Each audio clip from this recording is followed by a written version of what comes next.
একজন সাহাবী নাম তার বেলাল, কালো মানুষ, অত্যন্ত কালো মানুষ, নিগ্ন প্রকৃতির মানুষ, উমাইয়ার গোলাম, ইসলাম কবুল করেছে।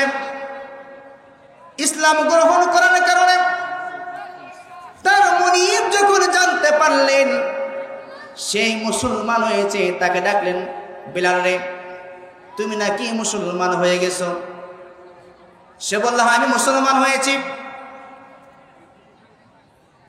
উমাইয়া বললেন, বেলাল রে, যে ঈমান তুমি গ্রহণ করেছো সেই ঈমান তুমি ত্যাগ করে দাও। বেলাল বললেন, উমাইয়া, যে ইসলাম গ্রহণ করেছি সেই ইসলাম আমি ত্যাগ করতে পারবো না। জোরে বলেন না সুবহানাল্লাহ। উমাইয়া তার উপর নির্যাতন চালিয়ে আরম্ভ করলো, জুলুম চালাতে আরম্ভ করলো। এমন এক সময় এলো যে সময় তাকে উত্তপ্ত মরুভূমির উপরে তাকে শুইয়ে দিত, আর তার বুকের উপরে পাথর চাপায় দিত, আর বলতো, বেলাল তুমি ঈমান ত্যাগ করে দাও। আমার বিষয় আজকে দাওয়াত সম্পর্কে। কি সম্পর্কে বলেন? দাওয়াত সম্পর্কে। আমরা মহব্বতের সাথে একটু আমার সাথে সকলে তেলাওয়াত করবেন।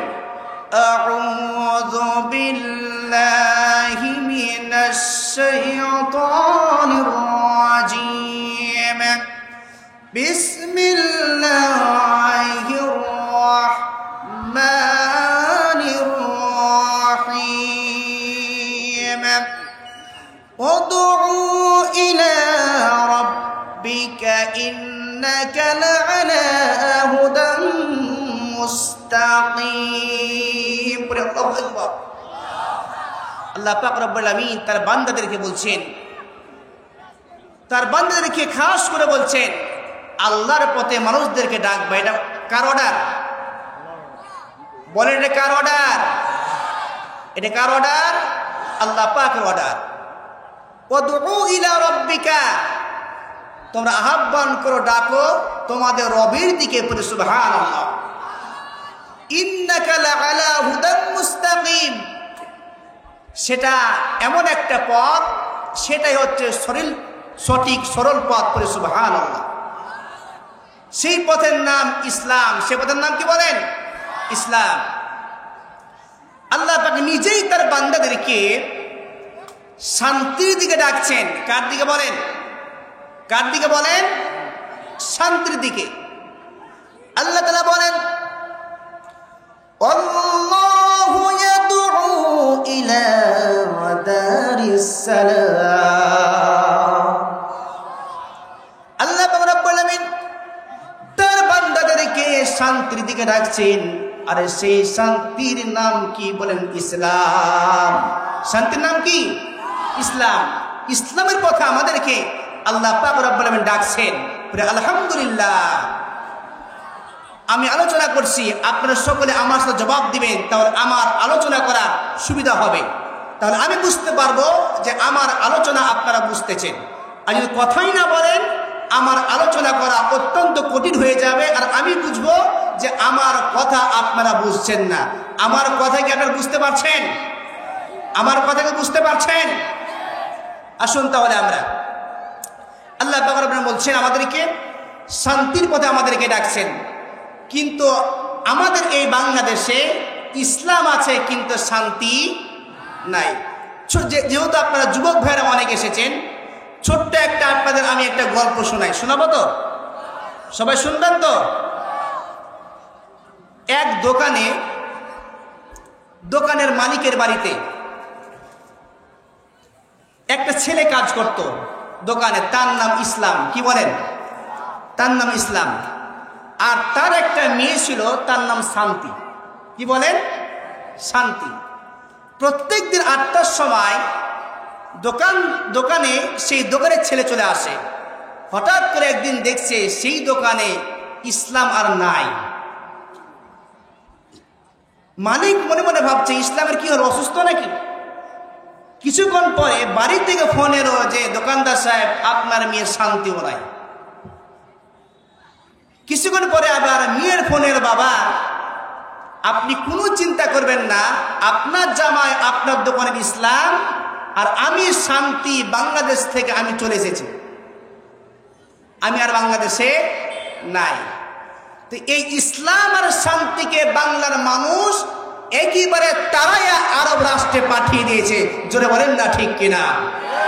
যার কারণে বাংলার বুকে নামে ইসলাম আছে কিন্তু কাজে ইসলাম নাই। যদি তাই থাকতো তাহলে গত কয়েকদিনের কথা, একজন আলেমের স্ত্রীকে হত্যা করে সন্তানের নামে চাপিয়ে দেয়, ঠিক কিনা বলেন দেখি? আমার দেশে যদি ইসলাম থাকতো, মুমতাহানার মতন সেই 10 বছরের 8 বছরের বালিকাকে হত্যা করা হতো না। জোরে বলেন না ঠিক কিনা? চাপাই নবাবগঞ্জের কৃতি সন্তান গোলাম কাজেমকে হত্যা করা হতো না। আমি কথা ভুল বললাম? কেসাসের বদলে কেসাস, হত্যার বদলে হত্যা।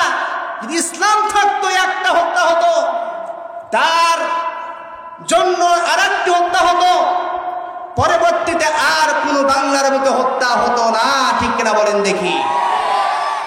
সেই ইসলাম আজ আছে? বলেন সেই ইসলাম আছে? সেই ইসলাম আল্লাহর জমিনে নাই, নাম ইসলাম বাংলার জমিনে আছে। আমরা চাই না চাই তো ইসলাম। সেই ইসলামই আল্লাহ পাক রব্বুল আলামিন আমাদেরকে ডাকছেন। আল্লাহ বলছেন, আল্লাহ তাআলা বান্দাকে জান্নাতের দিকে ডাকছেন। আল্লাহ পাক রব্বুল আলামিন বলছেন, আল্লাহু আদউ ইলাল জান্নাতি ওয়াল মাগফিরা। পড়ে আল্লাহু আকবার। আল্লাহ পাক রব্বুল আলামিন নিজেই তার বান্দাকে জান্নাতের দিকে ডাকছেন, ক্ষমার দিকে ডাকছেন। সেই জান্নাত কে কে পেতে চান? 2 হাত তুলে আল্লাহ রাব্বুল আলামিনকে দেখায়। নারায়ে তাকবীর, নারায়ে তাকবীর। আল কোরআনের আলো, আল হাদিসের আলো, নারায়ে তাকবীর।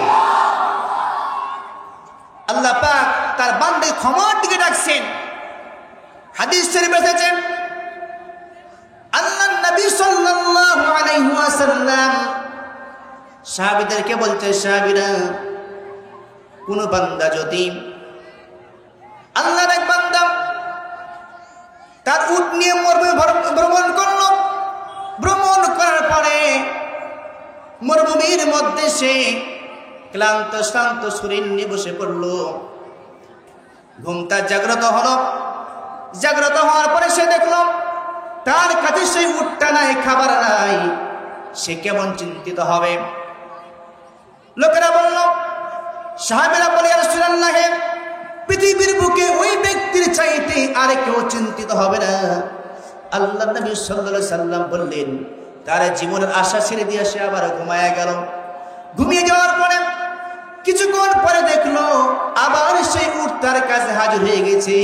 ওই লোকটা কেমন খুশি হবে?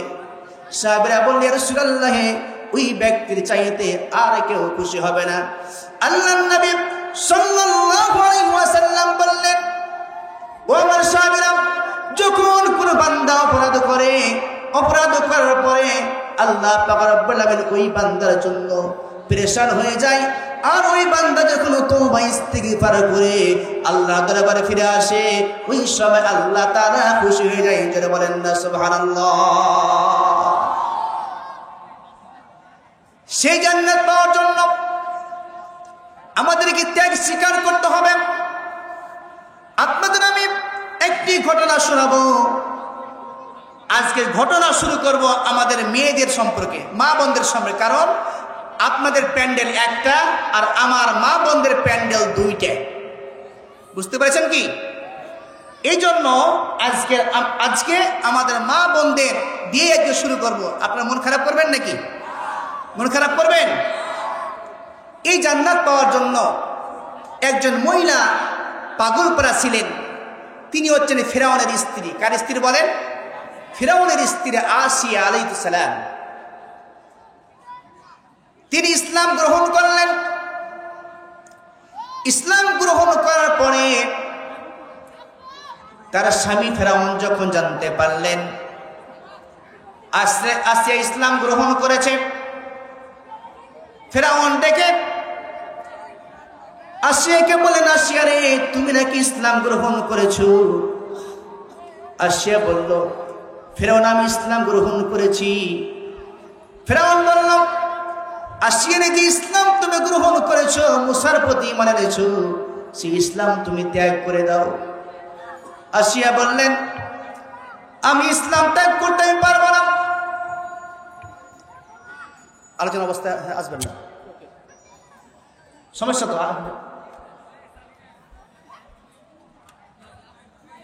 প্রিয় ভাইরা, কেউ কথা বলবেন না। আলোচনা অবস্থায় যদি আপনারা চিল্লান, আমার আলোচনা সমস্যা হবে। কেউ কথা বলবেন না। আসিয়া আলাইহিস সালাম ফেরাউনকে বললাম, যে ইসলাম আমি গ্রহণ করেছি, যে ঈমান গ্রহণ করেছি, সেই ঈমান আমি ত্যাগ করতে পারবো না। ফেরাউন বলল, আসিয়া তুমি কি আমাকে ভালোবাসো না? আসিয়া বললেন, স্বামী হিসেবে যে যতটুকু ভালোবাসা আপনার দরকার ততটুকু আমি ভালোবাসি, এর চাইতে আমি আপনাকে বেশি ভালোবাসতে পারবো না। আর আমার আল্লাহ পাক রব্বুল আলামিনের চাইতে আপনাকে আমি বেশি ভালোবাসি না। আল্লাহু আকবার। ফেরাউন বলল, আসিয়া তুমি যদি ঈমান না ত্যাগ করো, তোমার উপর জুলুম নির্যাতন আরম্ভ হয়ে যাবে। এমন সময় আসিয়া আলাইহিস সালামকে ফাঁসির মঞ্চে নিয়ে চলে গেল। ফাঁসির মঞ্চে নিয়ে যাওয়ার পরে জান্নাত বলল, আসিয়া ঈমান তুমি ত্যাগ করে দাও। ঈমান ত্যাগ করলেন না, মাথা আরম্ভ করে দিল, রক্তাক্ত করে দিল। আসিয়া বলল, জান্নাত রে তুমি কি করবা জানি না, কি করবা, যা করবা তাড়াতাড়ি করো, কারণ আমি আমার আল্লাহর জান্নাতের সুগ্রাণ আমার নাকের মধ্যে পাইতেছি। আল্লাহু আকবার। আসিয়া আলাইহিস সালামকে শহীদ করা হবে, এমন মুহূর্তে রক্তাক্ত করে দেওয়া হয়েছে। শুধু তার মুখ থেকে একটা আওয়াজ বের হয়, একটা দোয়া বের হয়, আল্লাহ তোমার পাশে আমার একটা ঘর বানায় দিও পরে সুবহানাল্লাহ। এই দোয়াটা আমাদের সকলে, ঠিক না বেঠিক? মালিক তুমি জান্নাতে, তোমার কাছে আমার একটা ঘর বানিয়ে দিও, একটা ঘর বানিয়ে দিও। আল্লাহু আকবার।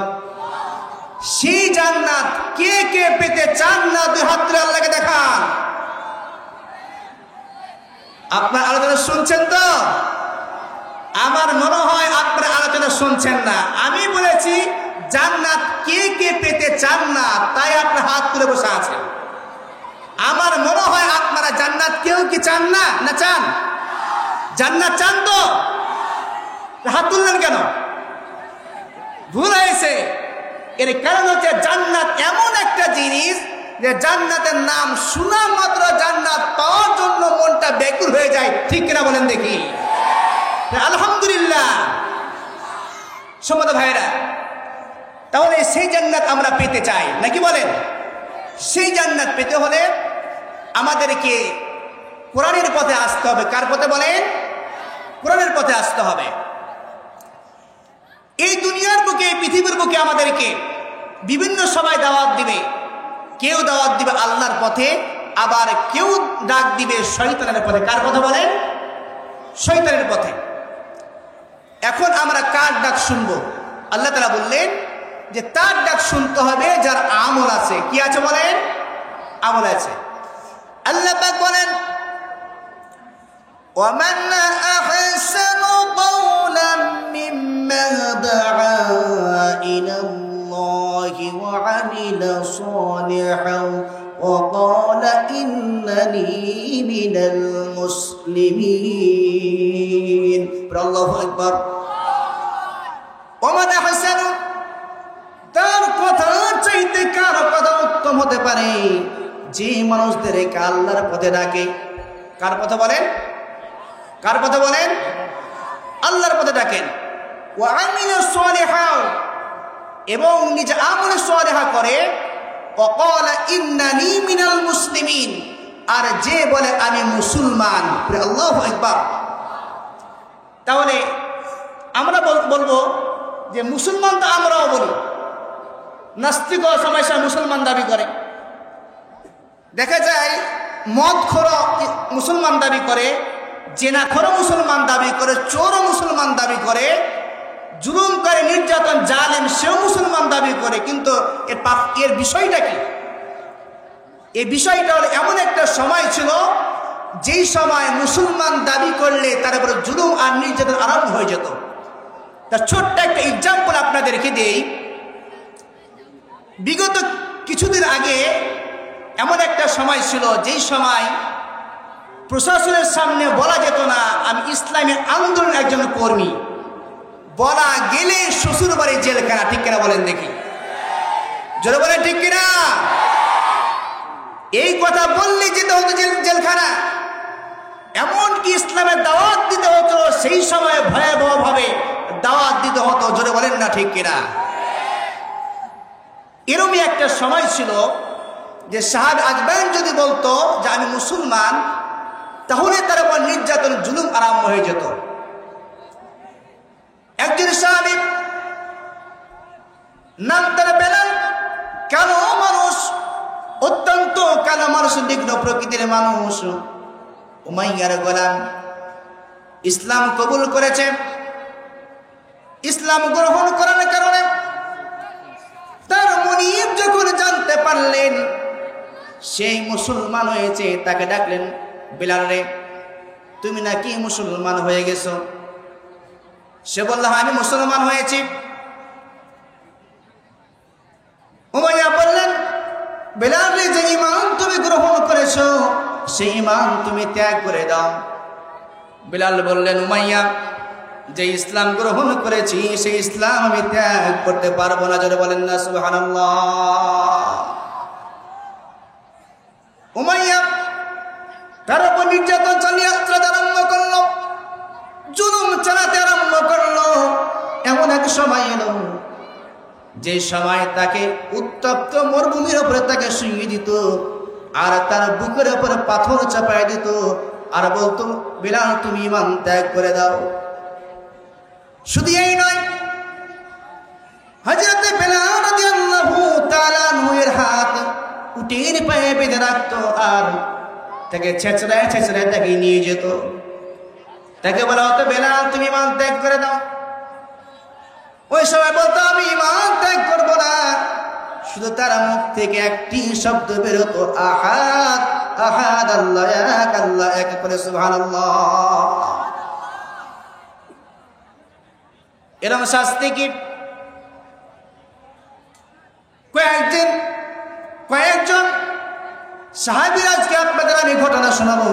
তার আগে একটু বলি যে এই ঘটনা যখন আমি ইলমটা অর্জন করি তার পিছনে একটা কারণ আছে। প্রায় 7-8 বছর আগে ইসলামী আন্দোলন করার কারণে দিলওয়ার ভাইকে যখন পুলিশেরা তাকে নিয়ে যাচ্ছিল, তার কোমরে যখন বেড়ি পরানো হচ্ছিল, ওই সময় মনে মনে চিন্তা করলাম, এই মানুষটার কোনো অপরাধ নাই, সে কোনো মদখোর নয়, সেই কোনো জেনাখোর নয়, এত শাস্তি কেন? তার নখগুলা কুনিগুলা উঠানো হলো কেন? তার কোমরে বেড়ি পরানো কেন হলো? সাহাবীদের আমলে, সাহাবীদের যুগে এমন কোনো ঘটনা হয়েছে কিনা মনে মনে চিন্তা করতে লাগলাম। রাসূলের যত সাহাবী আছে সব চাইতে নির্যাতিত সাহাবী হচ্ছে খাব্বাব আর খুবাইব। কে বলেন? খাব্বাব আর খুবাইব। খাব্বাবের জীবন কাহিনী বললাম। ওমর রাদিয়াল্লাহু তাআলা আনহু খাব্বাব রাদিয়াল্লাহু তাআলা আনহুকে ডেকে বললেন, খাব্বাব, আল্লাহ রাসূল সাল্লাল্লাহু আলাইহি সাল্লামের জবান থেকে শুনেছি সবচাইতে তুমি নাকি বেশি নির্যাতিত হয়েছো। কাফেররা কোন নির্যাতন তোমাকে বেশি করেছে একটু আমাকে বলো। এই কথা বলা মাত্র হযরত খাব্বাব রাদিয়াল্লাহু তাআলা আনহু এর চোখে পানি পড়তে লেগেছে। তিনি স্তব্ধ হয়ে দাঁড়িয়ে আছেন। কিছুক্ষণ পরে তিনি তার জুব্বাটা ছেড়ে উমরকে দেখায় দিলেন। উমর দেখতে পেলেন তার পিঠে যেন কেমন কেমন গর্ত পড়ে আছে। হাদিস শরীফে এসেছে এত নির্যাতন জুলুম করা হয়েছিল, খাব্বাবের নাতিরা তার সেই গর্তগুলাতে খেজুর রাগ করে খেলাধুলা করত। এত জুলুম হয়েছে, তার কোমরটা চিকন। উমর বললেন, খাব্বাব রে, তোমার পিঠে কিসের আঘাত? তোমার কি কোনো বসন্ত রোগ হয়েছিল কিনা? খাব্বাব বললেন, আমিরুল মুমিনিন, আমার কোনো অসুখ হয়নি, আমার কোনো বসন্ত রোগ হয় নাই। কাফেররা আমাকে এত আঘাত করেছে, এত জুলুম করেছে। আমি যখন ইসলাম গ্রহণ করেছি, আল্লাহকে রব বলে বিশ্বাস করেছি, রাসূলকে রাসূল হিসেবে আমি গ্রহণ করেছি, ওই সময় কাফেররা আমাকে ধরে লোহা গরম করে আমার পিঠের মধ্যে তারা গেড়ে দিত। শুধু এই নয়, আমার কোমরে লোহার বেড়ি পরিয়ে রাখত, লোহাকে গরম করে পরিয়ে রাখত, যার কারণে আমার চর্বিগুলা গলে গলে পড়ে আমার এই কোমরটা চিকন হয়ে গেছে। ইতিহাস পড়লাম, মিলে গেল। আর একজন সাহাবীর জীবন ইতিহাস পড়লাম, ইসলাম গ্রহণ করার কারণে রাজকীয় জীবনে ছেড়ে কষ্ট স্বীকার করতে হয়েছে। নাম তার সাইদ ইবনে আমের। ইসলাম গ্রহণ করেছে। ইসলাম গ্রহণ করার পরে তাকে মক্কা থেকে তাকে বের করে দেওয়া হয়েছে। মক্কা থেকে থাকতে দেওয়া হয় নাই, মক্কা থেকে তাকে বের করে দেওয়া হয়েছে। এমনকি জুলুম নির্যাতন আরম্ভ হয়ে গেছে। এমন সময় খুবাইব রাদিয়াল্লাহু তাআলা এমন কষ্ট স্বীকার করেছেন। আমরা সকলে একটু দুরূদ পড়ি, আল্লাহুম্মা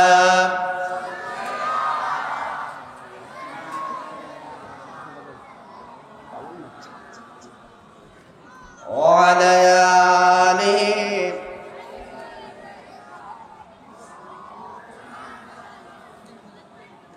তাই বলতেছিলাম, হযরত সাঈদ ইবনে আমির রাদিয়াল্লাহু তাআলা আনহু ইসলাম গ্রহণ করার কারণে তাকে মক্কা থেকে তাড়িয়ে দেওয়া হলো। আল্লাহর নবী সাল্লাল্লাহু আলাইহি ওয়াসাল্লামের কাছে তিনি থাকতেন, বিভিন্ন যুদ্ধে অংশগ্রহণ করেছেন।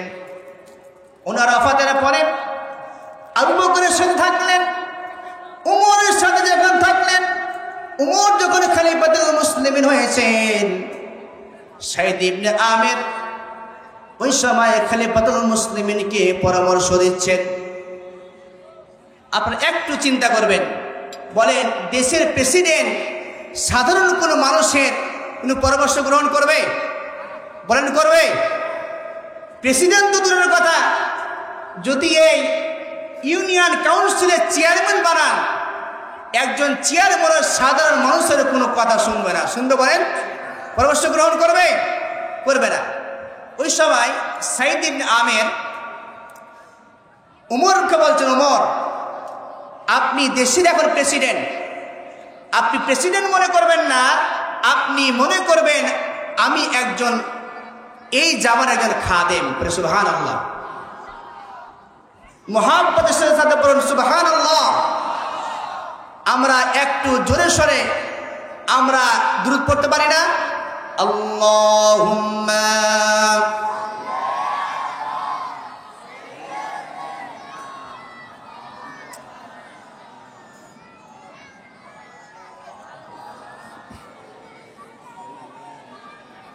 مولانا وعلى آله।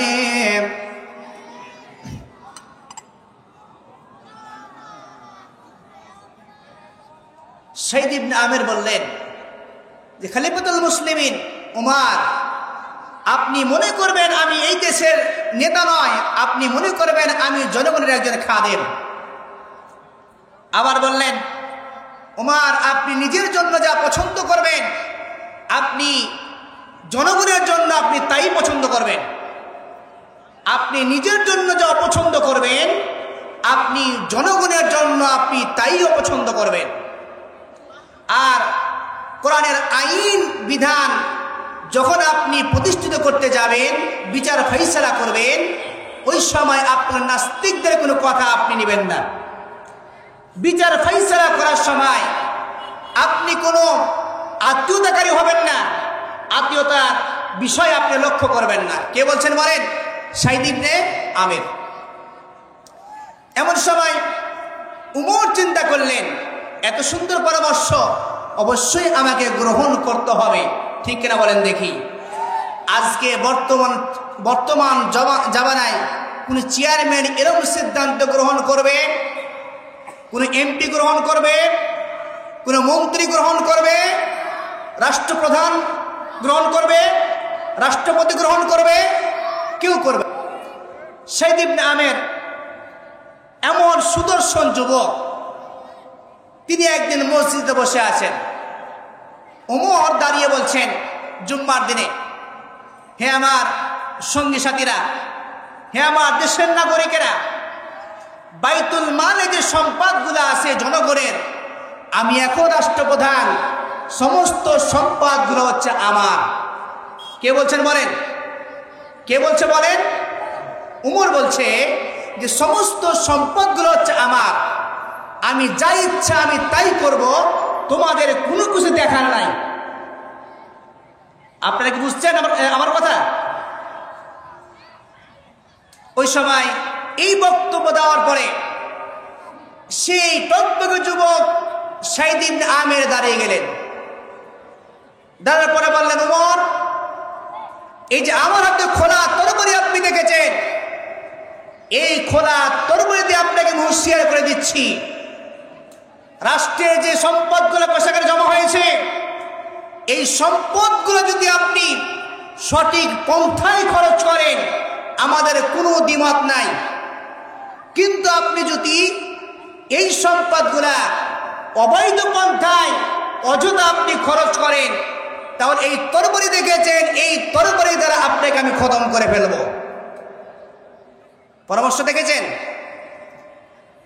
একই বলে যুবক, আমার দেশে এমন একটা সিচুয়েশন, এমন একটা সময় ছিল, রাষ্ট্রীয় কারাগারে শ্রমিকদের অর্থ গেছে, চাকরিজীবীর অর্থ গেছে, খেটে খাওয়া মানুষের মাথার গাম পায়ে ফেলা অর্থ সম্পদগুলো কর হিসাবে গেছে। আর সেই সম্পদগুলোকে নিজের মনে করে বাপের খালি মূর্তি আর মূর্তি, জোরে বলেন না ঠিক কিনা? মূর্তি করা জায়েজ আছে? এই মুসলমান মূর্তি করা জায়েজ আছে? মূর্তি করা কোনো জায়েজ নাই। মূর্তি করে হিন্দুরা, মূর্তি করে খ্রিস্টানরা, মূর্তি করে বৌদ্ধরা, জোরে বলেন না ঠিক কিনা?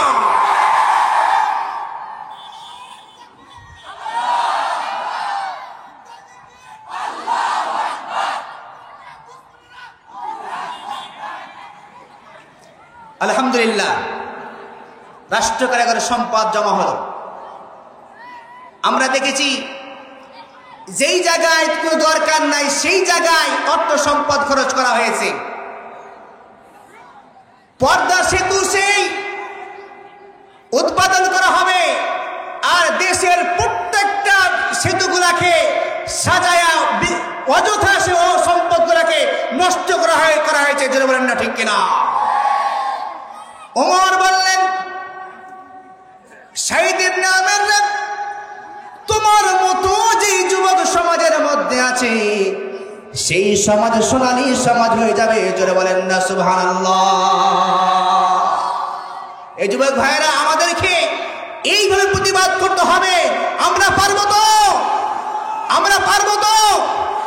আগামীর এই দেশ মুসলমানদের দেশ, আগামীর এই দেশ কোরআনের দেশ। জোরে বলেন না ঠিক কিনা? ইনশাআল্লাহ। ওমর চিন্তা করলেন কি করা যায়। হিমসের গভর্নর প্রয়োজন। আমরা কাকে হিমসের গভর্নর বানাবো? তিনি চিন্তা করতে লাগলেন। এমন সময় বললেন, সাইদ ইবনে আমের রে, আমি হিমসের গভর্নর পেয়েছি, আর সেই হিমসের গভর্নর হচ্ছে তুমি সাইদ। জোরে বলেন না সুবহানাল্লাহ। সাইদ বললেন, আমিরুল মুমিনিন, এত বড় দায়িত্ব আমি কিন্তু নিতে পারবো না। আমি দায়িত্ব নিতে পারবো না, আমি দায়িত্ব নিতে চাই না। আমিরুল মুমিনিন, এত কঠিন পরীক্ষায় আপনি আমাকে ফেলবেন না। আর আজকে আমরা ক্ষমতা নেওয়ার জন্য মেম্বার, চেয়ারম্যান, এমপি, মন্ত্রী হওয়ার জন্য খালি টাকা খরচ করি, যেটা বলেন না ঠিক কিনা?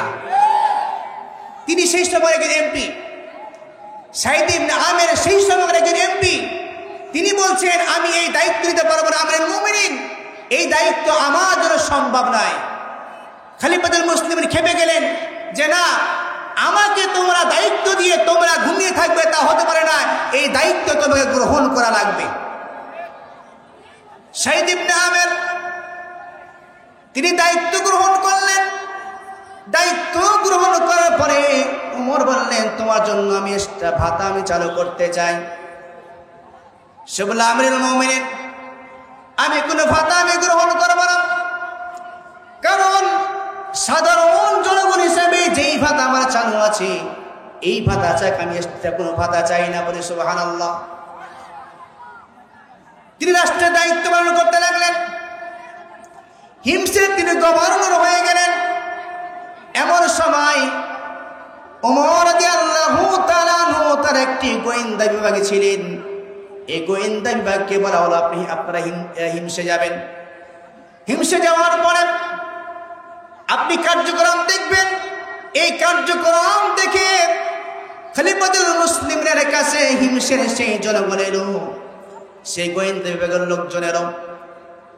লোকজন আসার পরে ওমরের সাথে কথা বলতে আরম্ভ করলেন। ওমর বললেন ও আমার গোয়েন্দা বাহিনীর লোকেরা, আমাকে একটা লিস্ট দাও, যে লিস্টের মধ্যে হিমসের জনগণের নাম আছে, যারা গরিব মানুষের লিস্ট দাও। হিমসের জনগণের যারা গরিব মানুষ এদের একটা লিস্ট দাও। সেই লিস্ট দেওয়া হলো। সেই লিস্টের 1 নম্বরে নাম আছে সাঈদ ইবনে আমির রাদিয়াল্লাহু তাআলা আনহু। সুবহানাল্লাহ। উমর দিকে চমকে গেলেন, কি ব্যাপার, এটা কোন সাঈদ? এটা কোন সাঈদ? তাকে বলা হলো এটা সেই সাঈদ যিনি হচ্ছেন হিমসের গভর্নর। সুবহানাল্লাহ। তাদেরকে বলা হলো সে কেমন গরিব মানুষ। তাকে বলা হলো সে এমন গরিব মানুষ, সময় সময় তার বাড়িতে খাবার হয়, আবার সময় সময় তার বাড়িতে কোনো খাবার থাকে না। আজকে বলেন এরকম একটা চেয়ারম্যান পাওয়া যাবে? এরকম একটা মেম্বার পাওয়া যাবে? এরকম একটা এমপি পাওয়া যাবে? পাওয়া যাবে না। অথচ হিমসের তিনি একজন এমপি ছিলেন সেই সময়কার। তাকে বলা হলো যে তাহলে 100 স্বর্ণ মুদ্রা, 1000 স্বর্ণ মুদ্রা তাকে দিয়ে তোমরা দিয়ে দিবা। যখন তার কাছে 1000 স্বর্ণ মুদ্রা যখন তাকে দেওয়া হলো, সে পরে ইন্না লিল্লাহি ওয়া ইন্না ইলাইহি রাজিউন। যদি আমাদেরকে এরকম কেউ টাকা পয়সা দেয় আমরা কি বলবো? আলহামদুলিল্লাহ, নাকি বলেন? কিন্তু আলহামদুলিল্লাহ বলে নাই, বলেছে ইন্না লিল্লাহি ওয়া ইন্না ইলাইহি রাজিউন। তার এই কথা শুনে বিবি বললেন স্বামী কি ব্যাপার, উমর রাদিয়াল্লাহু তাআলা ইন্তিকাল করেছেন কিনা? তিনি বললেন না, ইন্তিকাল করে নাই, এর চাইতে বড় ভয়াবহ ঘটনা ঘটে গেছে। সরি ভাই, কেউ কথা বলেন না প্লিজ, কেউ কথা বলেন না। আপনারা আলোচনা শুনতে চান, কেউ কথা বলবেন না, কারণ এটা কোরআনের মজলিস, এটা আদব রক্ষা করে আপনাদের দায়িত্ব। যদিও আপনারা কথা বলেন, আলোচনা করা অত্যন্ত আমার জন্য কষ্টকর হয়ে যাবে। প্লিজ কেউ কথা বলবেন না। সেই সময় ওমর রাদিয়াল্লাহু তাআলার সেই একজন সুন্দর একজন দায়িত্বশীল সাঈদ ইবনে আমির রাদিয়াল্লাহু আনহু বললেন এর চাইতে ভয়াবহ ঘটনা ঘটে গেছে। সেই ঘটনা হলো স্ত্রী জানতে চাইলেন, স্বামী কি ঘটনা ঘটেছে? না, মুসলমানেরা যুদ্ধে গিয়ে পরাজয় বরণ করেছে। সে বলল না, তাও না, এর চাইতে মারাত্মক ঘটনা হলো যে আমার কাছে আমার ঘরের মধ্যে দুনিয়ার সম্পদ ঢুকে পড়েছে। দুনিয়ার সম্পদ আমার ঘরের মধ্যে ঢুকে পড়েছে আর আমার আখিরাতকে ধ্বংস করতে বাধ্য হয়ে গেছে। সাঈদ ইবনে আমির বললেন, বিবিরে তুমি কি চাও যে এই সম্পদগুলো আমি গরিবদের মাঝে দান করে দেই আর আমি এই কঠিন মুসিবত থেকে বেঁচে যাই। বিবি বললেন, স্বামী আপনি যা চান তাই হবে, সমস্ত সম্পদগুলো নিজে গ্রহণ না করে আল্লাহর পরে দান করে দেন। পরে সুবহানাল্লাহ। এত গরিব মানুষ খেতে পায় না, তারপরে যে সম্পদ দেওয়া হয়েছে সেই সম্পদ সে গ্রহণ করে নাই। এমন সময় খলিফাতুল মুসলিমিন ওমর রাদিয়াল্লাহু তাআলা আনহু হঠাৎ করে সাইদ ইবনে আমির রাদিয়াল্লাহু তাআলা আনহুকে না জানায়া তিনি হিমসের মধ্যে চলে গেলেন। হিমসে গিয়া সাইদ ইবনে আমির রাদিয়াল্লাহু তাআলা আনহুর সাথে সাক্ষাৎ করলেন। সাইদ ইবনে আমির বললেন, খলিফাতুল মুসলিমিন আপনি আসবেন, আপনি আমাকে কেন জানালেন না, আমাকে কেন বললেন না? যদি আপনি আমাকে বলতেন আপনার জন্য ভালো খাবারের ব্যবস্থা করতাম। খলিফাতুল মুসলিমিন বললেন, সাইদি টেনশন করতে হবে না, আমি তোমাদের মতন একজন সাধারণ মানুষ, আমার জন্য তেমন কিছু করতে হবে না। জোরে বলেন না সুবহানাল্লাহ। সাইদ ইবনে আমির রাদিয়াল্লাহু তাআলা মসজিদে দাঁড়িয়ে আছেন, হিমসের জনগণ সেখানে দাঁড়িয়ে আছেন। হিমসের জনগণকে উদ্দেশ্য করে বললেন, ও জনগণেরা, তোমাদের হিমসের যে গভর্নর আছে সেই গভর্নরের উপরে কোনো অভিযোগ আছে কিনা? হিমসের জনগণ বলল, আমাদের 4টা অভিযোগ আছে। কয়টা বলেন? 4টা অভিযোগ আছে। খলিফাতুল মুসলিমিন বললেন, সেই 4টা অভিযোগ কি? তিনি বললেন, 4টি অভিযোগ হচ্ছে যে তিনি মাঝে মধ্যে তিনি প্রত্যেকটা দিনই তিনি দেরি করে সেই কার্যালয়ে প্রবেশ করে। দ্বিতীয় নম্বর অভিযোগ হচ্ছে যখন আমরা রাতের বেলা তাকে ডাকতে যাই তাকে আমরা পাই না। আর 3 নম্বর অভিযোগ, যখন আমরা তাকে ডাকতে যাই রাতের বেলা আমরা পাই না। আর 3 নম্বর অভিযোগ হচ্ছে যে তিনি সপ্তাহে 1 দিন কার্যালয়ে আসেন না। আর 4 নম্বর অভিযোগ হচ্ছে যখন আমরা এই কথা বলে নাই, বাচ্চারা বলছেন কথা ঘন্টার দেখতে ভালো করে বসে আছে ভাবে। 3 নম্বর অভিযোগ হচ্ছে সপ্তাহে তিনি 1 দিন কার্যালয়ে আসেন না। আর 4 নম্বর অভিযোগ হচ্ছে সময় সময় কার্যালয়ের মধ্যেই সে অজ্ঞান হয়ে যায়। ওমর বললেন, সাইদ ইবনে আমির, এই 4টি অভিযোগের যদি খণ্ডন না করতে পারো উপযুক্ত মতামত দিয়ে, তাহলে তোমাকে শাস্তি দেওয়া হবে। এই কথা বলা মাত্র সাইদ ইবনে আমির রাদিয়াল্লাহু তাআলা এর চোখ দিয়ে পানি পড়তে আরম্ভ করেছেন। সাইদ ইবনে আমির বললেন, খলিফাতুল মুসলিমিন, এই বিষয়টা আমার একান্ত বিষয়, আমার বলার ইচ্ছা নাই। যেহেতু আপনি আমাকে প্রশ্ন করেছেন, জনগণ আমার বিরুদ্ধে কথা বলেছে, অবশ্যই আমাকে এর ব্যাপারে কথা বলতে হবে। খলিফাতুল মুসলিমিন 1 নম্বর অভিযোগ হলো, আমি কেন কার্যালয়ে দেরি করে আসি? এর কারণ হচ্ছে আমার বাড়িতে আমার কয়েকজন বাচ্চা কাচ্চা আছে, আর আমার স্ত্রী অসুস্থ, তাকে আমি রান্নার জন্য আমি সহযোগিতা করি। নিজে আমি রুটি বানাই, তাদেরকে আমি খাবার পরিবেশন করি। আমার বাড়িতে কোনো চাকর নাই, কোনো কাজের লোক নাই। আমিরুল মুমিনিন, এই জন্য আমার দেরি হয়ে যায়। বলে সুবহানাল্লাহ। সেই সময় সাইদ ইবনে আমির কি বলেন, এমপি একজন, এমপির বাড়িতে কাজের লোক নাই। আর বর্তমান জামানায় দেখা যায় একজন চেয়ারম্যানের বাড়িতে 1 টাকায় 5 টাকার কাজের লোক। ঠিক কিনা বলেন দেখি? কথা কি ভুল বললাম? ওমর বললেন, সাইদ ইবনে আমির, 2 নম্বর অভিযোগটা কি? 2 নম্বর বিষয়টা আমাকে জানাও।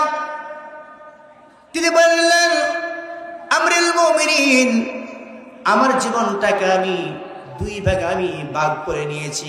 কয় ভাগে বলেন? দুই ভাগে ভাগ করেছি। ফজরের পর থেকে আরম্ভ করে রাত্রি পর্যন্ত আমি জনগণের সেবা করি, আর রাত যখন রাত হয়ে যায় ওই সময় আমি যাই নামাজে দাঁড়িয়ে যাই, আমার আল্লাহর সামনে আমি দাঁড়িয়ে যাই। আমাকে জনগণ ডাকে, ওই সময় আমি নামাজের মধ্যে থাকি, কোনোই আমি কথা বলতে পারি না। এই জন্য রাতের বেলা আমি কেউ ডাকলে তারা আমি জবাব দিতে পারি না, আসতে পারি না। 3 নাম্বার বিষয় হলো, 3 নাম্বার অভিযোগ হলো, আমি সপ্তাহে একদিন আমি কার্যালয়ে যাই না। এর কারণ হচ্ছে আমরুল মুমিনিন আমার একটাই মাত্র পোশাক। কয়টা পোশাক বলেন? একজন এমপি মানুষ, এমপির পোশাক মাত্র একটা। আমরা যারা এখানে আছি কেউ বলতে পারবো যে আমাদের পোশাক একটা? বলতে পারবো? আমরা কেউ বলতে পারবো না। অথচ এমপি মানুষ, তার পোশাক মাত্র একটা। তিনি বললেন, আমরুল মুমিনিন 6 দিন পোশাক পরার পরে পোশাকটা যখন ময়লা হয়ে যায়, ওই পোশাকটা আমি সকালবেলা আমি পরিষ্কার করি, এই পোশাকটা শুকাই, এই পোশাকটা শুকার পরে আমি জুম্মার নামাজে চলে যাই। এই জন্য আমার সেদিন কার্যালয়ে যাওয়া হয় না। 4 নাম্বার যে অভিযোগ আমার প্রতি করা হয়েছে, আমি মাঝে মধ্যে অজ্ঞান হয়ে যাই। কেন? এর কারণ হচ্ছে একটা, জাহেলিয়াতের যুগে আমি যখন ইসলাম গ্রহণ করি নাই, সেই সময় খুবাইব রাদিয়াল্লাহু তাআলা আনহু ঈমান গ্রহণ করেছি, মুসলমান দাবি করেছে, এই জন্য তাকে হত্যা করা হবে, ফাঁসির মঞ্চে নিয়ে যাওয়া হবে।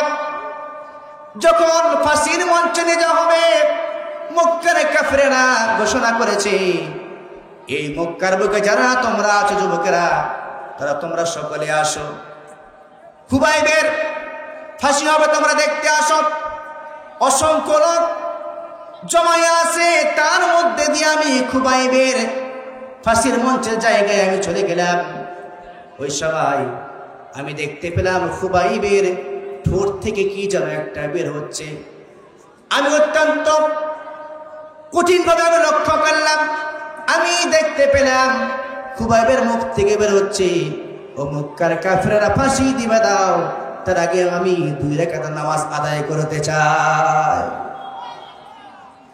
খুবাইব রাদিয়াল্লাহু তাআলা আনহু 2 রাকাত নামাজ আদায় করলেন। 2 রাকাত নামাজ আদায় করার পরে কাফেরদেরকে উদ্দেশ্য করে বললেন, কাফেররা শোনো, আমি এই জন্য নামাজে সংক্ষিপ্ত করেছি, যদি আমি নামাজে দীর্ঘত করতাম তাহলে তোমরা ভাবতে যে আমি খুবাইব মনে হয় ফাঁসিকে থেকে ভয় পেয়েছি, ফাঁসির জন্য আমি মনে হয় নামাজ দীর্ঘায়িত করেছি।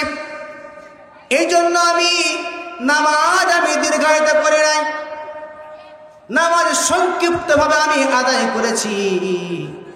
এরকম দৃশ্য যখন দেখতেছিলাম, খুবাইবকে বলা হলো, খুবাইব রে, তোমার জায়গায় যদি মুহাম্মদ সাল্লাল্লাহু আলাইহি ওয়াসাল্লামকে দাঁড় করিয়ে দেওয়া হয় আর তাকে যদি আঘাত করা হয়, তোমাকে ছেড়ে দেওয়া হবে, তুমি এটা মানবা কিনা? খুবাইব বললেন, ও মক্কার কাফেররা শোনো, মক্কার কাফেররা শোনো, আমার জায়গায় রাসূলকে দাঁড় করাবা এটা দূরের কথা, আমি চাই না আমার রাসূল সাল্লাল্লাহু আলাইহি সাল্লামের শরীরে একটা ফুলের একটা চটকা পড়ুক। সুবহানাল্লাহ। খুবাইবকে শহীদ করা হচ্ছে। খুবাইবের জীবিত মানুষ থেকে অঙ্গহানি করা হচ্ছে, হাত কাটা হচ্ছে, পা কাটা হচ্ছে, চোখ তার উপরে ফেলা হচ্ছে। এমন সময় তার মুখ থেকে একটি মাত্র আওয়াজ, আল্লাহ আল্লাহ। আমরা বলতে পারবো না?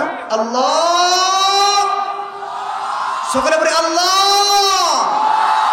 আল্লাহকে ডাক রে বান্দা, আল্লাহকে ডাক, আল্লাহকে ডাক রে বান্দা, আল্লাহকে ডাক। আল্লাহকে ডাকতে ডাকতে জীবন কেটে যাক,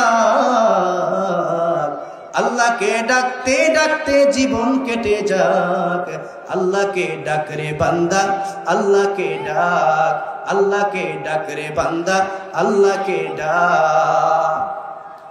সাইদ ইবনে আমের বললেন, খলিফাতুল মুসলিমিন, এই ঘটনা যখন আমার চোখের সামনে দাঁড় হয়ে যায়, এই ঘটনা যখন আমার মনে পড়ে যায়, ওই সময় আমি অজ্ঞান হয়ে যাই।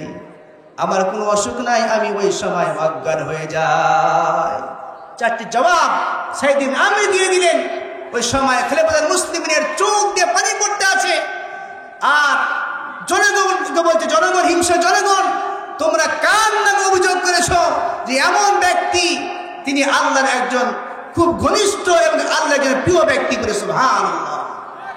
শুধু ঈমান গ্রহণ করার কারণে আর মুসলমান দাবি করেছে, এই জন্যই তার উপরে এত শাস্তি আর নির্যাতন।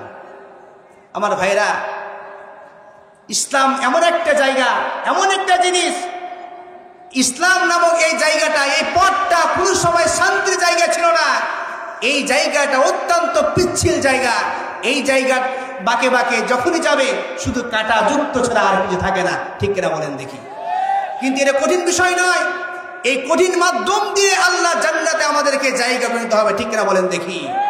ঈমান বুকে নিয়ে আমাদেরকে বাঁচতে হবে। ঠিক কিনা বলেন দেখি? আমরা সে ঈমান বুকে নিয়ে কে কে বাঁচতে চায়, দুই হাত ধরে আল্লাহকে দেখায়। নারায়ে তাকবীর, নারায়ে তাকবীর। ঈমানের পথে অবিচল থেকে আমার মরণ যেন হয়। ঈমানের পথে অবিচল থেকে আমার মরণ যেন হয়।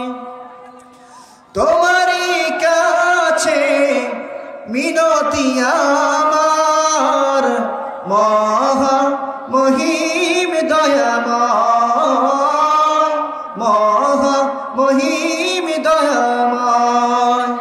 ঈমানের পথে অবিচল থেকে আমার মরণ যেন হয়। পড়ে আমিন। আমরা মহব্বতের সাথে একটু দুরূদ পড়ি, আল্লাহুম্মা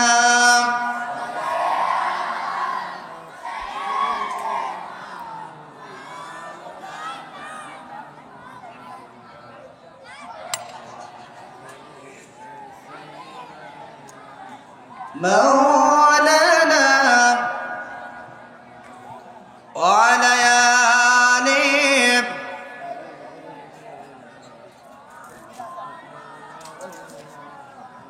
اللهم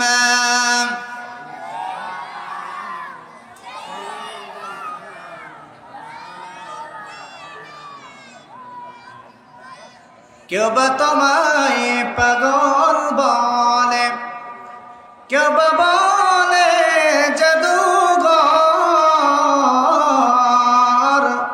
কুরআন পড়ে আমরা জানলাম আপনি আল্লাহর পয়গম্বর। আল্লাহুম্মা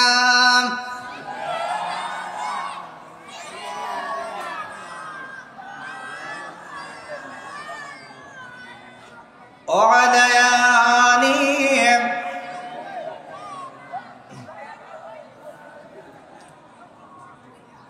আল্লাহ পাক রব্বুল আলামিন আমাদেরকে এই দাওয়াতি কাজের জন্য আল্লাহ তাআলা আমাদেরকে পাঠিয়েছেন।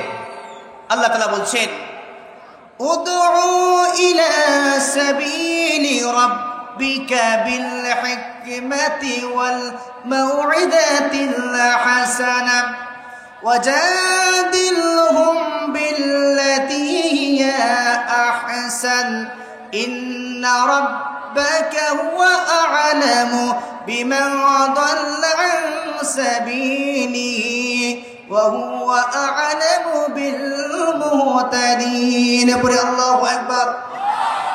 আল্লাহ বলছেন, উদউ ইলা সাবিলি রাব্বিকা। উদউ এটা আমরের শিগা। আল্লাহ উদউ, ডাকো, ইলা সাবিলি রাব্বিকা, তোমার রবের দিকে বিল হিকমাতি, প্রজ্ঞার সাথে, হিকমতের সাথে, কৌশলের সাথে। এটা কথা কার? বলেন এটা কথা কার? আল্লাহ বলে হিকমতের সাথে আল্লাহর পথে ডাকতে হবে। ওয়াল মাউইদাতুল হাসানা, আর উত্তম নসিহার মাধ্যমে মানুষদেরকে আল্লাহর পথে ডাকতে হবে। কথা কার? জোরে বলেন কথা কার? আল্লাহ বলছেন হিকমতের সাথে।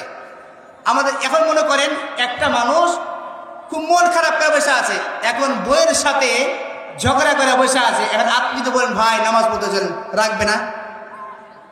রাখবে কিনা বলেন? এখন মন মানসিকতা বুঝে তাকে দাওয়াত দেওয়া লাগবে, ঠিক কিনা বলেন দেখি? বিভিন্ন কৌশল অবলম্বন করতে হবে। কেমন কৌশল? আল্লাহর নবী সাল্লাল্লাহু আলাইহি ওয়াসাল্লামের কাছে একজন সাহাবী এলেন, যার নাম আবু গিয়াস বিশর। নাম কি বললাম? আবু গিয়াস বিশর। অত্যন্ত প্রত্যন্ত অঞ্চল থেকে আল্লাহর নবী সাল্লাল্লাহু আলাইহি সাল্লামের কাছে আসলেন। আসার পরে ইয়া রাসূলুল্লাহ, আমি ঈমান গ্রহণ করতে চাই। আল্লাহর নবীর হাতে হাত দিয়ে মুসলমান হলেন, পরে সুবহানাল্লাহ, মুসলমান হয়ে গেলেন। মুসলমান হওয়ার পরে তিনি বললেন, ইয়া রাসূলুল্লাহ, আপনি আমাকে ইসলামের কিছু বিষয় আমাকে আপনি শিক্ষা দান করেন। আমার মহল্লায়, আমার গ্রামে গিয়া আমি সেই ইসলামের মানুষদেরকে দাওয়াত দেব। পরে সুবহানাল্লাহ। এমন সময় এই বিশর তার মহল্লায় গিয়ে ইসলামের দাওয়াত দিলে সমস্ত মানুষ ইসলাম গ্রহণ করলো। পরে সুবহানাল্লাহ। কিছুদিন পরে আবার আল্লাহ নবী সাল্লাল্লাহু আলাইহি সাল্লাম এর ওফাত হলো, মৃত্যুবরণ করলেন। ওই সমস্ত জনগণগুলা, সমস্ত যে মানুষগুলো ঈমান গ্রহণ করেছিল তারা ইসলাম ত্যাগ করলো। ইসলাম কি করলো বলেন? ইসলাম ত্যাগ করে ফেললো। কেউ কথা বলিয়েন না, খুব শান্ত হয়ে থাকুন, কথা বলিয়েন না, আস্তে আস্তে ইনশাআল্লাহ জায়গা হয়ে যাবে। অনেক লোক আসছে, আপনারা একটু চেপে চেপে বসেন আর জিকির করেন লা ইলাহা ইল্লাল্লাহ। সরে আগে আসুন। অনেক লোক,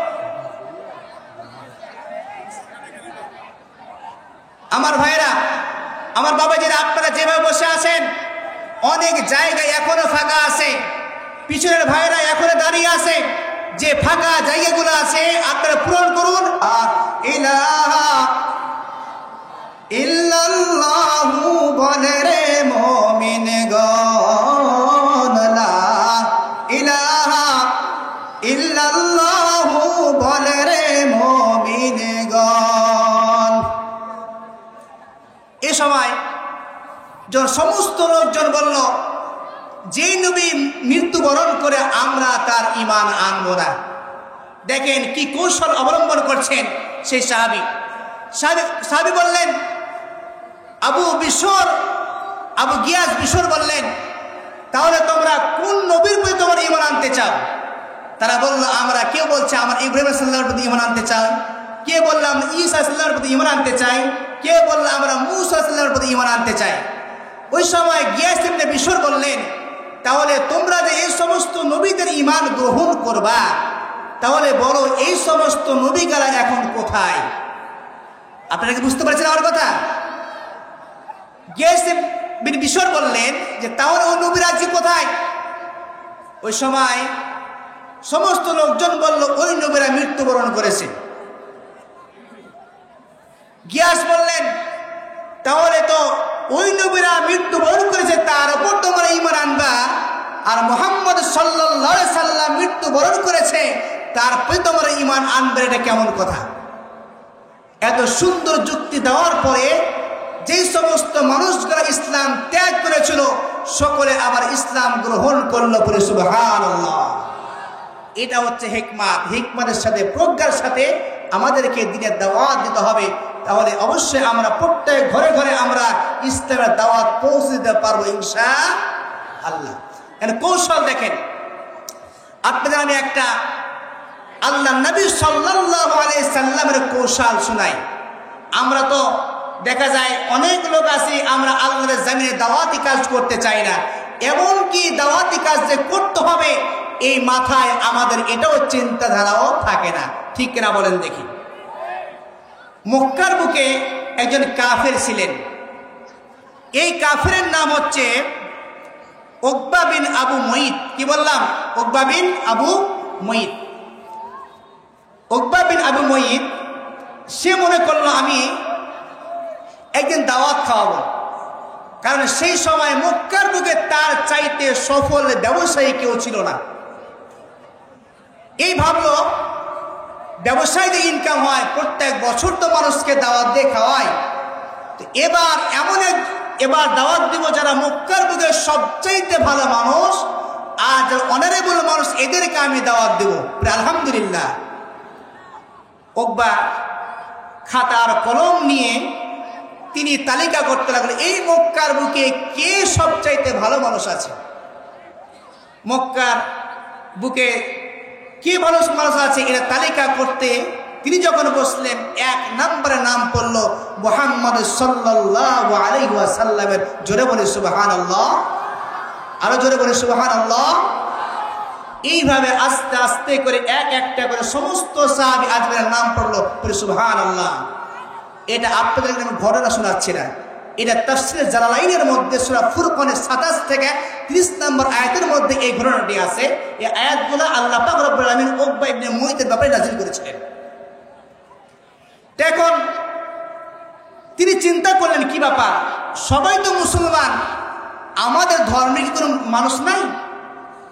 এইভাবে না, এই তালিকা নেওয়া যাবে না। তালিকাটা নিয়ে তিনি আবার ছিঁড়ে ফেললেন। আবার খাতা কলম নিয়ে 1 নম্বরে যখন তালিকা শুরু করলো, 1 নম্বরে নাম করলো আবার বিশ্ব নবী সাল্লাল্লাহু আলাইহি ওয়াসাল্লামের। চিল্লা বলে সুবহানাল্লাহ। এইভাবে করে সাহাবীদের নাম আসছে, আল্লাহর নবীর নাম 3 বার এভাবে আসলো। উকবা ইবনে মুইত চিন্তা করলেন, আমি মুহাম্মদের কাছে যাই, সে কি দাওয়াত খেতে আসবে? উকবা আল্লাহর নবীর কাছে গিয়ে বলেন, মুহাম্মদ, আমি চাই তোমাকে দাওয়াত দিতে আর তোমার সঙ্গীদেরকে দাওয়াত দিয়ে, তুমি কি যাবা? তুমি তো জানো যে আমি প্রত্যেকটি বছর আমি মানুষকে দাওয়াত দিয়ে খাওয়াই। এবার চিন্তা করেছে মক্কার বুকে যারা ভালো মানুষ, এদেরকে আমি দাওয়াত দিয়ে খাওয়াবো, তো তুমি কি আসবা? এমন সময় আল্লাহর নবী সাল্লাল্লাহু আলাইহি ওয়াসাল্লাম বলেন, উকবা, অবশ্যই তুমি দাওয়াত দিবে আর আমি দাওয়াত গ্রহণ করবো না, হতে পারে না, অবশ্যই আমি দাওয়াত খেতে যাবো। চিল্লা বলে সুবহানাল্লাহ। আল্লাহর নবী সাল্লাল্লাহু আলাইহি ওয়াসাল্লাম তিনি দাওয়াত খেতে গেলেন, তার সামনে খাবার হাজির করা হলো। ওই সময় আল্লাহ পাক রব্বুল আলামিন বললেন, ও রাসূল, যেই লোকটা মহব্বত করে আপনাকে খাওয়াবে, ভালোবেসে আপনাকে খাওয়াবে, সেই লোকটার কল্যাণের জন্য আপনি কি করলেন? সেই সময়ের সিস্টেম ছিল, সেই সময়ের নিয়ম ছিল, যিনি বড় মানুষ তাকে মানুষেরা সম্মান করবে। আজ সম্মান আছে? বলে সম্মান আছে। এমনকি আগেকার নিয়ম ছিল, কোন খাবারে যদি মজলিসে বসতো, তাহলে যে বড় মানুষ কিংবা জ্ঞানী মানুষ সে খাবার শুরু করবে, পরেরা তখন খাবে। সে সময় খারাপ যুগ ছিল, এই নিয়মটা কিন্তু একটা ভালো নিয়ম ছিল। তো সেই মজলিসের সেই পরিষদে আল্লাহর নবী সাল্লাল্লাহু আলাইহি ওয়াসাল্লামের প্রধান অতিথি। সুবহানাল্লাহ। আল্লাহর নবী খায় না, এখন কোনো মানুষই খেতে পারে না। আল্লাহর নবী উকবাকে ডাক দিল, উকবা এখানে আসো। উকবা, তুমি জানো আমি মুসলমান আর তুমি কাফের। মুসলমান হচ্ছে পাক আর যারা অমুসলিমেরা হচ্ছে নাপাক। উকবা, তোমার বাড়িতে আমি আর খেতে পারি না আজকে। শর্ত আছে, তুমি যে আমি খেতে পারি একটা শর্তে, তুমি যদি ইসলাম গ্রহণ করো, কালিমা পড়ো, তাহলে তোমার বাড়িতে আমি খেতে পারি। বলি সুবহানাল্লাহ। উকবা মহান টেনশনে পড়ে গেল। উকবা চিন্তা করতে লাগলো, কি করা যায়? এখন যদি মুহাম্মদ না খাই, মান সম্মান আর থাকে না। কারণ সেই সময় উকবা একজন মন্ত্রী মানুষ। সেই চিন্তা করতে লাগলো, অনেক এখানে জনগণ আছে, মুহাম্মদ যদি না খায় কেউ খাবে না, খাবার গুলো নষ্ট হয়ে যাবে, আর উকবা আমার কোনো মান সম্মান আর থাকবে না। উকবা টেনশনে পড়ে গেল। উকবা সিদ্ধান্ত গ্রহণ করলে সে কালিমা পড়বে, আল্লাহ নবীর হাতে হাত দিয়ে কালিমা পড়ল, লা ইলাহা ইল্লাল্লাহু মুহাম্মাদুর রাসূলুল্লাহ সাল্লাল্লাহু আলাইহি সাল্লাম। সুবহানাল্লাহ পড়েন না, পরে পড়েন সুবহানাল্লাহ। এখন আল্লাহর নবী খানা খেলেন, ইসলাম উকবা গ্রহণ করেছে, এই কথা মক্কার বুকে সব জায়গায় ছড়িয়ে পড়েছে। আবু জেহেল জরুরিভাবে পার্লামেন্ট ডেকে সংসদ বসানো, সংসদ বসায়া উকবাকে ডেকে বলো, উকবা তুমি নাকি ইসলাম গ্রহণ করেছো, মুসলমান হয়ে গেছো। উকবারে তুমি যদি ইসলাম গ্রহণ করো কেমন লাগে বলো দেখি। তারই পাশে উকবার একটা ভালো বন্ধু ছিল, সে ডেকে বলল, উকবারে তুমি মন্ত্রী পরিষদের একজন মন্ত্রী, তুমি যদি ইসলাম গ্রহণ করো, মুসলমান হয়ে যাও, তাহলে কোনো মানুষ মুসলমান আর থাকে না। উকবা ডেকে ডেকে বলল, আবু জেহেল ও আমার বন্ধুরা মন্ত্রী পরিষদের শোনো, গতকালকে যা দেখেছি না সব ভুল দেখেছো। আসলে সেই সময় আমি কালিমা পড়েছিলাম, এটা সত্যিকারের কোনো কালিমা পড়ি না, মান সম্মান বাঁচানোর জন্য কালিমা পড়েছিলাম। আমার দেশে এমনও এখনো নেতা আছে, দেখেন না, নির্বাচন যখন আসে বছরে 5 বছরে একটা দিন নামাজ পড়ে না, আর নির্বাচন যখন আসে এমন সাদা পাঞ্জাবি পরে আর এত সুন্দর টুপি পরে আর সেড আর আতর মাখে, ইমাম সাহেব যখন দেখে মসজিদে একটা ফেরেশতা বসে আছে, ঠিক কিনা বলেন দেখি, ঠিক কিনা? এমন সময় দেখে যে এটা কি আমাদের এই এলাকার উমুক ব্যক্তি না জান্নাত থেকে ফেরেশতা পালিয়ে এসছে। ইমাম সাহেব খুব লিজিয়ে দেখেন, না এ তো উমুক ব্যক্তি গো। এমনকি এক মহল্লায় নামাজ পড়া হয় না, 30টা তারাবি 30টা মসজিদে পড়া লাগে, ঠিক কিনা বলেন দেখি। কথা কি ভুল বললাম? মুসলমান কথা কি ভুল বলেছি? আমার ভাই বাবাজিরা, এমন ছিল উকবা সুবিধাবাদী ভাবে কালিমা পড়ল। বন্ধুরেকে বলল, বন্ধুরে যেই মুখ দিয়ে তুমি কালিমা পড়েছো, আগামীকালকে সেই মুখ দিয়ে তোমাকে মোহাম্মদকে থুতু নিক্ষেপ করতে হবে। উকবা পরের দিন তার সঙ্গী সাথীকে নিয়ে আল্লাহর নবী সাল্লাল্লাহু আলাইহি ওয়াসাল্লামের কাছে চলে গেল। আল্লাহর নবীর মন ভরে গেছে, সাহাবীদেরকে বলছে, সাহাবীরা দেরি করো না, উকবা গতকাল কি ঈমান গ্রহণ করেছে, আজকে তার দলের লোকেরা এসেছে, তারা ঈমান গ্রহণ করবে।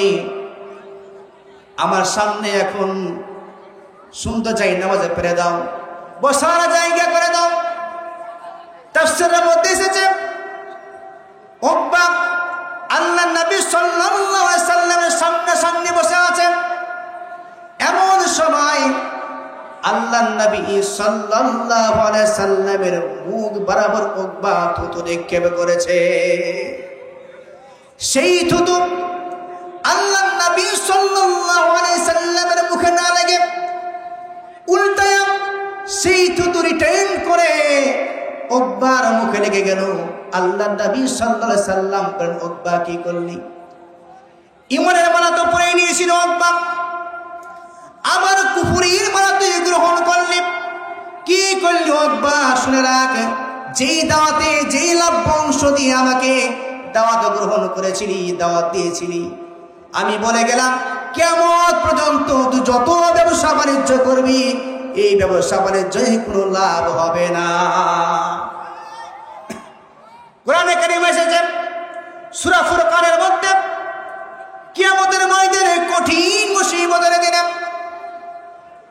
এক কোনায় দাঁড়িয়ে উকবা আঙ্গুল কামড়াবে আর হাত কামড়াবে, হায় হায় কি করেছিলাম সেদিন, যদি কোনো অবৈধ বন্ধুকে গ্রহণ না করতাম, খারাপ বন্ধুকে গ্রহণ না করতাম, তাহলে আজকে আমাকে জাহান্নামের আগুনে জ্বলতে হতো না। বলেন দেখি, সেদিন এই আফসোস করে লাভ হবে? বলেন লাভ হবে? সেদিন এই আফসোস করে কোনো লাভ হবে না। এই জন্য সঙ্গ যদি ভালো হয় জাতির জন্য রহমত, নাকি বলেন?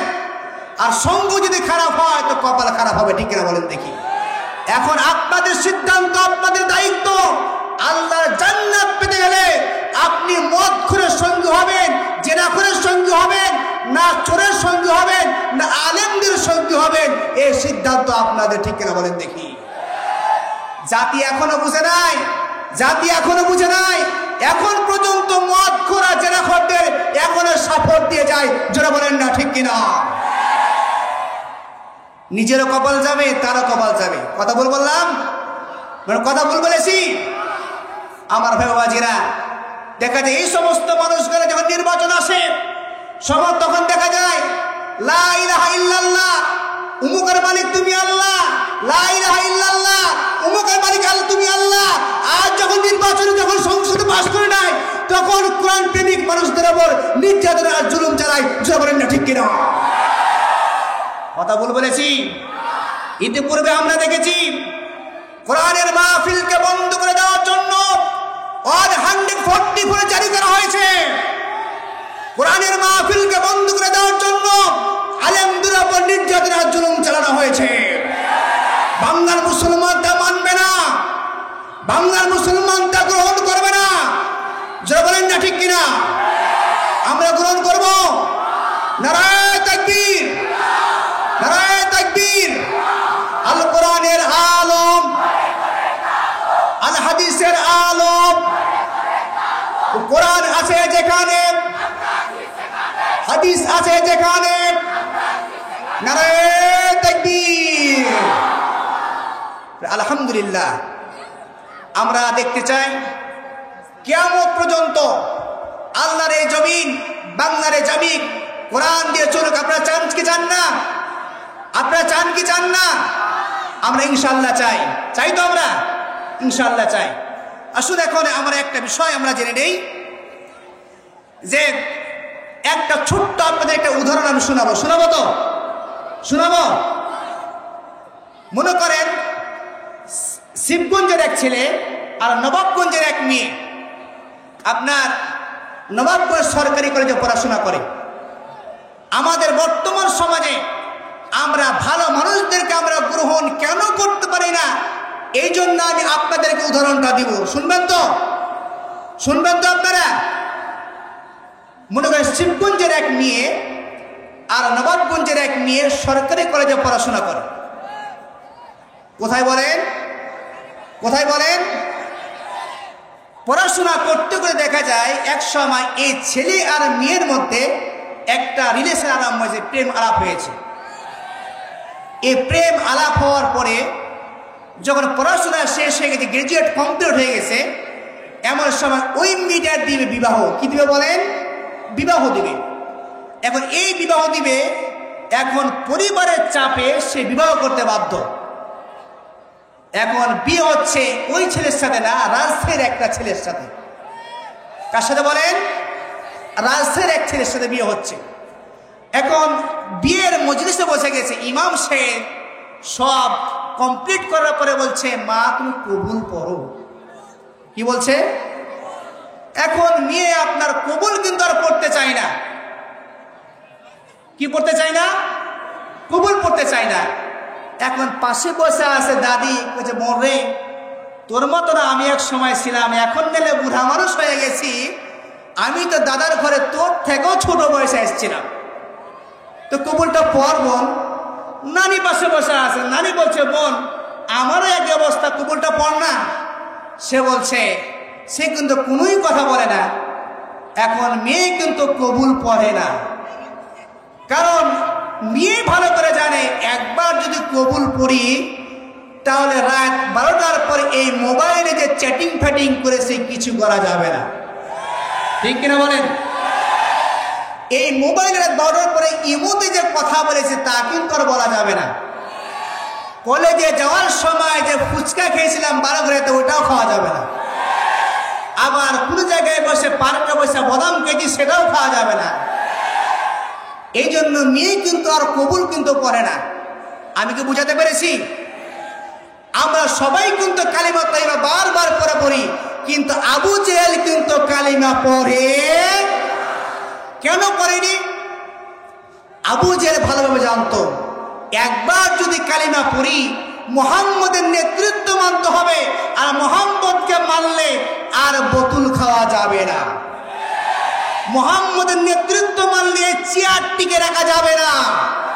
মুহাম্মদকে নেতা হিসেবে গ্রহণ করলে টেন্ডারবাজি করা যাবে না। মুহাম্মদকে মেনে নিলে চুরি করা যাবে না। মুহাম্মদকে মানলে ইয়াতীমের মাল খাওয়া যাবে না। মুহাম্মদকে মানলে বিধবার কার্ডের জন্য টাকা খাওয়া যাবে না। মুহাম্মদকে মানলে ব্রিজে দেওয়া হয় যে 10 কোটি, কাজ করো 2 কোটি, তা খাওয়া যাবে না। এই জন্য কিন্তু আবু জেহেল কালিমা পড়েনি। আমি কি বুঝাতে পেরেছি? ঠিক তেমনি ভাবে এই মেয়ে কিন্তু কবুল করে না। এই জন্য একবার কবুল করলে সেই সলিমুদ্দিন মেয়েকে স্বামী হিসেবে গ্রহণ করতে হবে, আর খলিমুদ্দিনকে ছাড়তে হবে। ঠিক না বলেন দেখি? আমি কি বুঝাতে পেরেছি?